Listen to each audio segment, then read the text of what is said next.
وطن کی حفاظت کے لیے ہم سب ایک ہیں۔ پی ٹی آئی کے رہنما علی محمد خان کہتے ہیں کہ ہم پاک فوج کے ساتھ کھڑے ہیں۔ ہمارا سیاسی اختلاف اصولی ہے، سیاست میں اداروں کی مداخلت نہیں ہونی چاہیے۔ عوام کو مینڈیٹ واپس دیا جائے، آئین کی حکمرانی یقینی بنائی جائے۔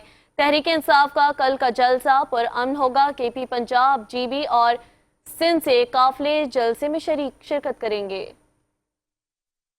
ایک رات کے اندھیرے میں چوکیداری کرنے والا اس کو اور اس ہائی پروفائل شخص کو قانون ایک نظر سے دیکھے گی۔ حقیقی آزادی ہمارا اصل ٹارگٹ ہے کہ پاکستان وہ ملک بنے جو محمد علی جناح کا خواب تھا اور جس کے لیے لاکھوں کروڑوں ہمارے جوانوں نے شہادتیں دی ہیں۔ ہمارے ملک کی بنیادیں شہیدوں کے خون سے بھری ہوئی ہیں۔